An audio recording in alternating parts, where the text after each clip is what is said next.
Hello everyone and welcome to Slash Film Daily for December 19th, 2017. On today's show, we're going to be looking at a bunch of news, including Alamo Drafhouse is launching a video store, Narcos gets new lead actors, Man of Steel sequel details, Star Wars The Last Jedi Backlash, Paramount sets new release dates, and how all the money in the world erased Kevin Spacey.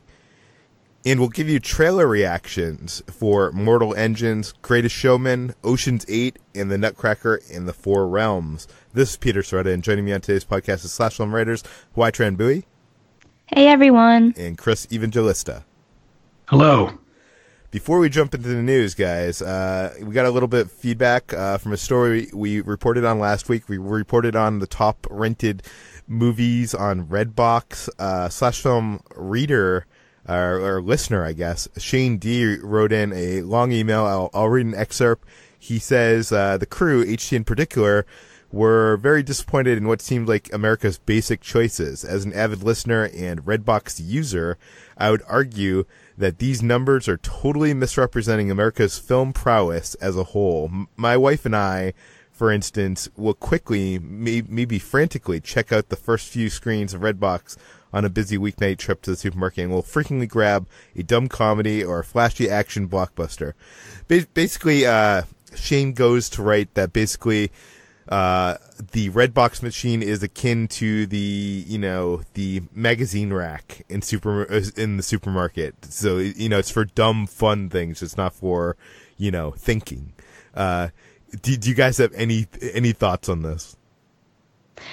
I mean, I don't disagree with him, honestly. I know I kind of came off as a little snooty when we were talking about the story, but I will go see a bad movie with my family and just kind of want to zone out and not really think about something for a night. Like, I watched Dragon Blade with my family, and it was a terrible movie, but we had a good time. Yeah, and it just seems like the supermarket, he does make a good point. Like, a supermarket is probably the place where, I remember when I was a kid and there was a video rental store in my supermarket, I would, the family would rent the worst stuff from that. It wasn't going there to rent an Oscar bait movie. So, yeah. Also, I'm assuming that Redbox doesn't have a huge selection of movies either. That is probably also the case. So the selection is probably thin. But let's jump into the news. First up in the news, we were talking about video rentals. The Alamo Drafhouse is jumping into the video rental store game. This seems like a backwards move. Chris, what do we know? Yeah, so in Raleigh, North Carolina, the Alamo Drafhouse is opening a new theater, and within that theater will be a store called Video Vortex, which is going to be a video rental store. And, it'll have Blu-rays and DVDs, but it's also going to have a selection of rare VHS films that have yet to be carried over to DVD. And if you don't have a VHS player and you live in Raleigh, you're in luck, because they're also going to be able to rent you a VHS player to go with the tapes. Seems like an odd move. I mean, LA has a bunch of these. I'm sure like a lot of the major cities have video rental places that carry like these more rare VHS movies and DVD movies. I know Seattle has a big one. New York has a big rental place that has stuff like that. It just seems like is a market like Raleigh like really itching to get some obscure horror movie on VHS? Yeah, I don't really know much about Raleigh. Maybe this is like a test run, and they're going to see if it does well there, and then they'll try it elsewhere. I really don't know. It's very strange that they chose this specific location to try it out in. Yeah, for sure. Next on the news is Netflix's Narcos has recast the leads for season 4. HD, what do we know? So Netflix has announced that Diego Luna and Michael Pena will be the new leads in Narcos, starting with season 4. And Pedro Pascal is no longer going to be the leading star. It's unclear whether Pedro Pascal, who's played the lead DEA agent for the past 2 seasons after Boyd Holbrook sort of stepped down after season 2, it's unclear whether Pedro Pascal will continue to be on the show or not, or whether he's just been relegated to supporting role. But it's now Diego Luna and Michael Pena, who are going to be the new leads for Narcos. I'm not sure if either of you have been watching this show, but I love the first 2 seasons that concentrated on Pablo Escobar. And this show's problem, I think, has always been finding interesting enough leads. Like the story of the villain of this show has always been way more interesting than the story of the DEA agents. So, but this seems like a major upgrade in cast. In HT, you haven't seen this show. Are these new leads enough to get you interested? It might be. I'm a big Diego Luna fan, and I kind of have heart eyes whenever I see him. So I might watch it now because of him. It's intriguing enough for me to pique my interest. Well, I would highly recommend at least the first 2 seasons of Narcos if anybody has not watched them. They are fantastic television. Moving on. Mark Millar has shared with us the details on the Man of Steel sequel that never was. Chris, what do we know about this? Yeah, so a few months ago, there was a rumor going around that Matthew Vaughn, the director of the Kingsman films, was one of the names that Warner Brothers was considering to direct a possible Man of Steel sequel. And apparently that's true because Mark Millar confirmed that a few months ago, Matthew Vaughn called him up and said, Warner Brothers really wants me to do Man of Steel. Will you help me with it? But the problem with that is Mark Millar just signed this exclusive deal with Netflix for his, his comic books and all that stuff. So he can't really work with anyone else right now. So he basically turned it down. And it just seems like Matthew Vaughn has walked away from the project at this point. They asked him, what would the film be like? He didn't give any plot details, but he basically said over and over again, it would be a massive, uplifting, hopeful thing. And he kept hammering home the point that if they had made this sequel, they would have focused on it, making it fun, quote unquote, which is something a lot of the DCEU films have had some trouble with. I mean, it sounds like Mark Millar knows what people want to hear, and he's just saying it. But it seems like it's something that we wouldn't have gotten either way because, he has to deal with Netflix. Let's talk a bit about fan reaction. We've been talking about Star Wars: The Last Jedi. There has been kind of a bit of a fan backlash. I think you guys talked last week on Friday, a little bit about the Rotten Tomatoes fan score, which was very, very low, like the lowest in Star Wars film history. Yeah, so Star Wars: Last Jedi has gotten an inordinate amount of backlash compared to other Star Wars films that have come out recently.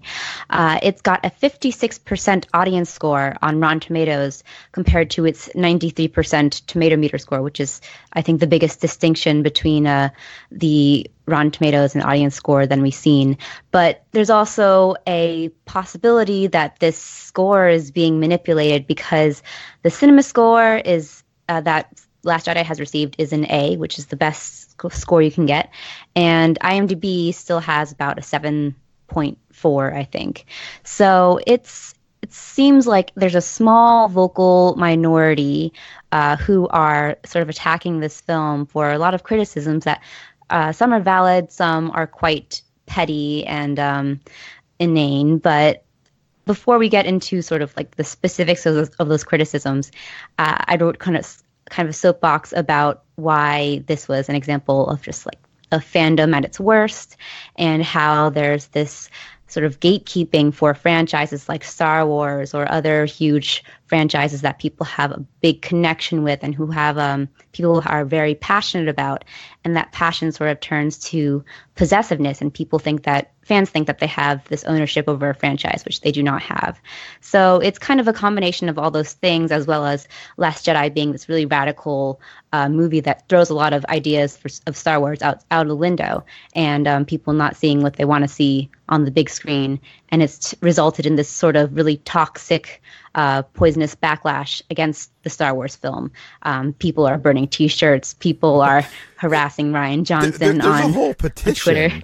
Yeah, there are several online petitions now, some of which are asking Rian Johnson to apologize for Last Jedi, some of which are asking Disney to strike Last Jedi from the canon or remake Last Jedi entirely. So these online petitions are kind of increasing in their ridiculousness, and it's just sort of emblematic. They have thousands and thousands of signatures. Do these people actually think that Disney is going to, that this is going to have any effect whatsoever?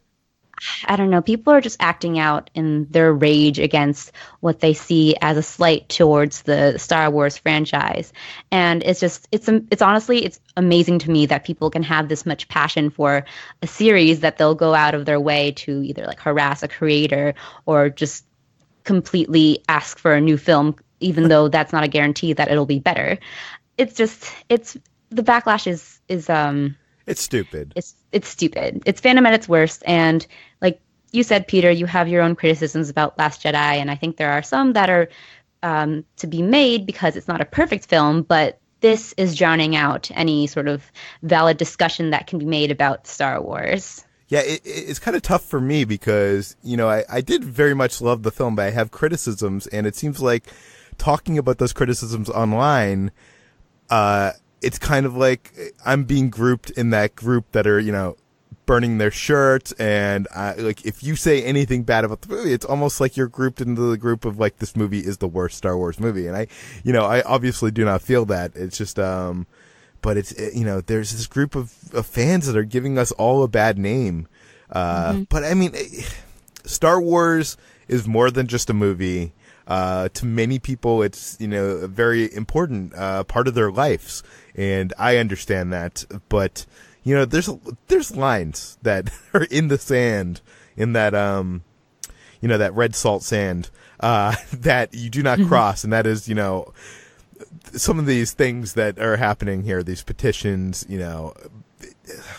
I hate it, by the way, when anybody on Twitter messages a creator or an actor in like a total, assault of a tweet of, criticism. Like, it's like, you didn't have to include that person. That person doesn't need to see what you think, you can have your opinion without, getting in their face about it. You wouldn't go up to them in public and say, and say that stuff to Rian Johnson. Why are you saying that on Twitter? Exactly. I think that this whole backlash and any sort of backlash towards big franchises that people are can get quite up in arms with is just a lesson that, you can have your opinions and you can have your criticisms, but you don't have to project it onto others. You can just, give your opinion and not try to insult or attack others for having their own. What you're saying, HT, sounds so obvious and so like something that doesn't even need to be said, but apparently it does. But Rian Johnson even responded to this backlash. He gave a statement. Yes. So Rian Johnson spoke to Business Insider about sort of the huge fan backlash that's happening with Last Jedi. And I'm going to read only a small part of it because he said quite a lot. But he said, having been a Star Wars fan my whole life and having spent most of my life on the other side of the curb and in that fandom, it softens the blow a little bit. I'm aware through my own experience that, first of all, the fans are so passionate, they care so deeply, sometimes they care very violently at me on Twitter. But it's because they care about these things, and it hurts when you're expecting something specific and you don't get it from that something you love. It always hurts, so I don't take it personally if a fan reacts negatively and lashes out on me on Twitter. That's fine. It's my job to be out there for that. And I think it's kind of sad that Rian Johnson at this point sort of expects that negative reaction and takes it as part of that job. I don't think that directors should have to do that, but it's good that he understands that sort of the good and bad aspects of the Star Wars fandom. And he later says that most of the reactions that he's gotten to The Last Jedi, like 80% of the responses he's gotten on Twitter are positive, and that he wants to stick by his own creative vision and not have to just give fans what they want because every fan wants something different. He's such a classy, smart, nice guy, and everything he's saying is the exact way that someone should respond to this, if they had to respond. And it's just a pleasure to see his reaction is what it is. But let's move on. Yesterday when we were recording the podcast, some news broke out that Paramount had set a slate of a ton of movies. Yeah, so Paramount signed a deal a few months back with Hasbro to just, release a bunch of films based on their properties, toys and games. They already had the deal in place sort of with Transformers, and now they're opening it up even more. So they dated a G.I. Joe film for March 27th, 2020. There's a Micronauts film for October 2020. There is a Dungeons and Dragons film for July 2021. And then there's an untitled Hasbro film for October 2021. So that could be literally anything, any of their properties. I mean, I think now that Paramount has a long-term deal with Hasbro, I think the smartest thing to do, or I'm not sure the smartest thing to do, but the most Hollywood thing to do is to create a Hasbro connected cinematic universe and have, the G.I. Joe movie connect with Transformers and the Micronaut. Do you know what I mean? Like, I think if it has Paramount, that probably is the direction to go in, right? They had actually talked about creating a shared G.I. Joe universe a little while back, so I wouldn't be surprised if that is what they're going to do with this. I don't think anyone in the world needs a shared G.I. Joe universe. I'm just going to say that, but I'm sure that is what's going to happen. Yeah. Moving on, all the money in the world is coming out. Of course, they have replaced Kevin Spacey in that movie. Chris, you wrote an article explaining how that happened. Yeah, so it's a pretty detailed article, so I encourage everyone to go check it out at /film.com. But it's basically just it was a race against the clock where after the allegations came out against Kevin Spacey, the producers of the film had a meeting and they tried to figure out what to do. And they decided, it's best to just release it as is. They thought delaying it would cause even more problems. And they were originally just going to release it as is with Spacey still in the film. But then Ridley Scott and his producers came back and said, we're going to reshoot all of Spacey's scenes with a new actor. And Tom Rothman at Sony told them he thought it was impossible. He thought there was no way to get it done. But Ridley Scott hired Christopher Plummer, and they reshot all his scenes, all of Kevin Spacey's scenes, in 9 days. And now the film is pretty much going to open on schedule as planned, which has never happened before. This is an unprecedented story in Hollywood.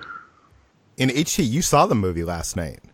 Yeah, I went to a screening of it, and the Christopher Plummer scenes are actually quite seamless. If you didn't know beforehand that, he essentially came onto the movie a week beforehand, then you would not have noticed that he was just inserted into the film. And he makes up a good 40% of the movie. I was surprised by how many scenes he was in, especially with the other actors, too. I kind of assumed most of them would be off on his own, but he is a prime sort of character in the film, and a lot of it is about him. And Christopher Plummer is great. He really makes it work. And I think that he and Michelle Williams' performances are definitely the strong points of the film. So it is. The holidays are approaching pretty quickly. Hollywood likes to take off, anytime there's a holiday, they like to take off as many days as possible. So right now, there is a reduced amount of news, except for the Star Wars news. Star Wars news is in full effect. But outside of Star Wars news, there isn't much going on. But it is movie trailer season. So I thought we'd talk about a bunch of trailers that hit in the last 2 days. Let's start off with the Mortal Engines trailer. So this film, Mortal Engines, it's based on one of those YA young adult books, and it's from producer Peter Jackson. And it's set thousands of years in the future after a nuclear war has pretty much destroyed almost the majority of the population. And in this new wasteland, giant cities are seated atop moving vehicles. So you have entire cities like London on like the back of a truck just roving around. It's sort of like the cities are pirate ships, but instead of on the sea, they're like in the wasteland on the desert. So it's sort of like, I guess, Mad Max Fury Road, but stranger than that. And when I first heard the concept for this movie, I had no idea how they were going to, visualize this on the big screen. But seeing this trailer, which is an awesome teaser trailer. Like, this is what I want from teaser trailers. It, really gave you a sense of like what that means to be like a mobile city. It looks kind of cool. Yeah, I mean, I'm sort of like burned out on the whole young adult movie thing. I kind of thought that the new Maze Runner movie was going to be the last of them for a while, but I got to admit, this looks really cool. It's such a strange premise that I kind of feel like I have to see it, because that's a really bonkers sort of premise, just cities on wheels roaming around, and the trailer is very effective, so I'll give it a shot. HT, do you have any thoughts on this trailer? Nothing that you guys haven't said. The visuals are really impressive, and while we don't see much of what else happens, it's just kind of about this bonkers premise of cities on wheels, and it does look very cool, and I'm intrigued. I love the concept of these cities like swallowing up like the things around it. I'm actually very interested to see this now. I thought I probably wouldn't have been. I did watch a little bit of A Christmas Story live the other night. I only got I think half an hour into it. It was not. As a fan of the movie, I did not enjoy it that much. Although I did appreciate the production value that they are able to accomplish on the Warner Brothers backlot in this kind of live production. But one trailer during that presentation is they did a live trailer for The Greatest Showman, the movie starring Hugh Jackman as P.T. Barnum, as Zac Efron. Zendaya is how you pronounce her name? Zendaya, I think. Zendaya. I don't know. People keep on telling me I'm pronouncing it wrong, so I don't know. I just love the idea that I think this is probably the first time ever that they've had a live movie trailer. So I didn't watch it live, but it is being touted as the world's first live movie commercial. So it probably is that case. So this was a 2.5-minute TV spot in which Hugh Jackman, Zendaya, Zac Efron, and Keela Settle performed the musical number Come Alive on the stages of the Warner Brothers Studios in Burbank.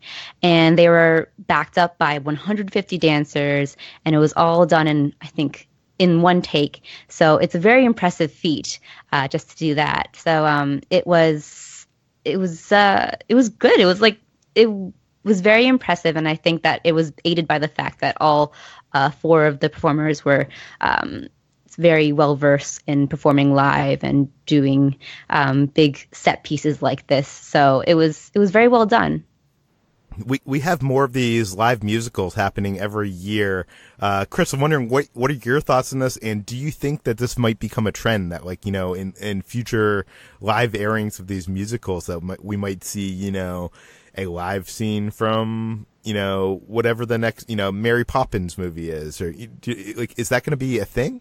I guess it really just depends on the overall reaction to this. I mean, people are talking about it, so there seems like there's a lot of buzz about this specific live trailer. So I feel like if it goes over well enough, people will try it again. I mean, I don't have a lot of interest in The Greatest Showman as a film.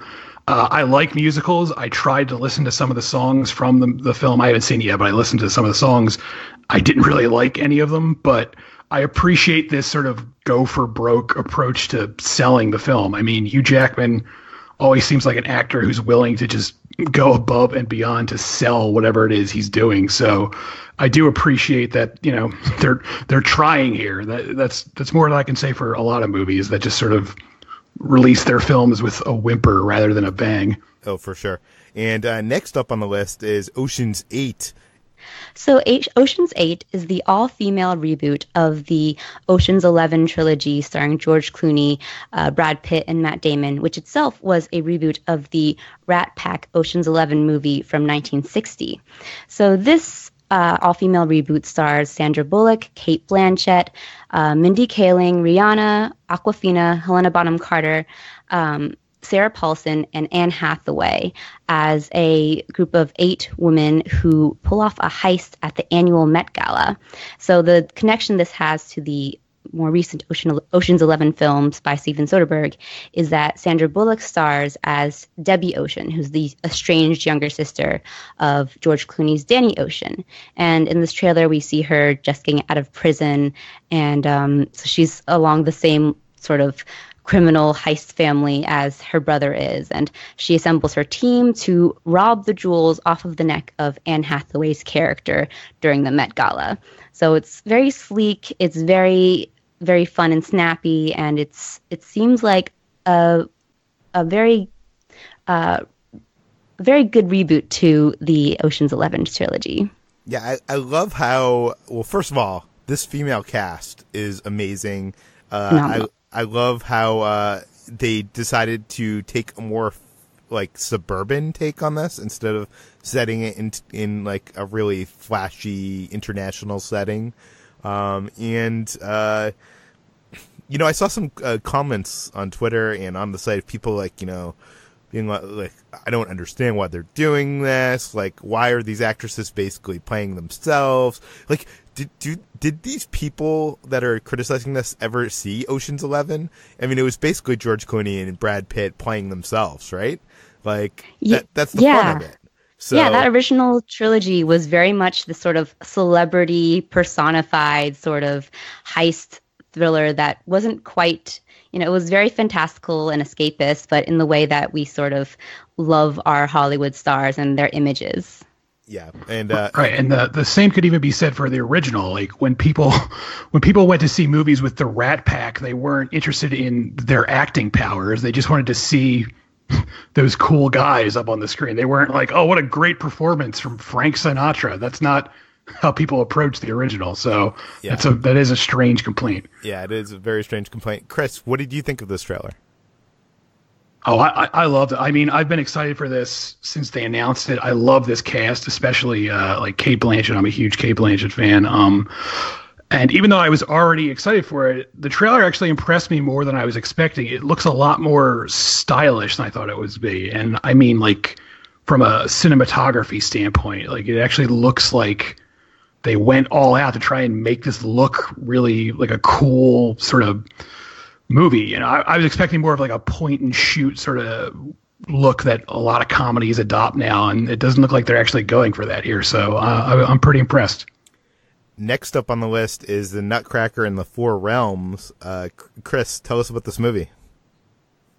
Yes, so this is a new Disney film, and it's taking the Nutcracker story, which was originally a short story and then got turned into a ballet, and it's basically attaching a sort of Chronicles of Narnia sort of vibe to it, where they're turning it into this fantasy epic. And the trailer, it's fine. It's a stylish trailer. It looks a lot like the Alice in Wonderland films Disney made. It also looks a lot like the new Beauty and the Beast live action remake. I'm sure someone will like this movie. It's definitely not for me. It's strange. I saw a lot of people on Twitter excited for this movie, and to me, exactly what you said. It looks like Tim Burton's Alice in Wonderland meets the new Beauty and the Beast, which is not a combination I am excited about. I love that Nutcracker song. If I had a Christmas playlist, it would be on there. But as a kid, I remember being taken to that musical and, having to watch the musical on TV and whatever. I just hate that musical. I just have no interest in the story. HT, are you at all excited for the Nutcracker? Well, I have sort of personal ties to the Nutcracker ballet because I used to do ballet when I was young for a good 10 years, I think, actually. And I did, your requisite Nutcracker plays every now and then. And I think the last time I was one of the mice. I can't remember. I was like 8 years old and my only job was to scamper around. But I really enjoy the story and I have a great affection for the Nutcracker. And this isn't, the Nutcracker and the Mouse King story that I recognize. The fairy tale itself is actually quite dark and kind of has a sort of kidnapping sort of twist on it. And this one is more of an adventure story. It's all very epic and fantasy-like you guys were saying. And I don't know. I don't find that very fascinating. And that does it for the trailers. As I said before, news is starting to calm down this week. I'm not sure how many episodes of Slash Film Daily we will be releasing this week. We do have a banked show with our our favorite Christmas movies that will play at some point.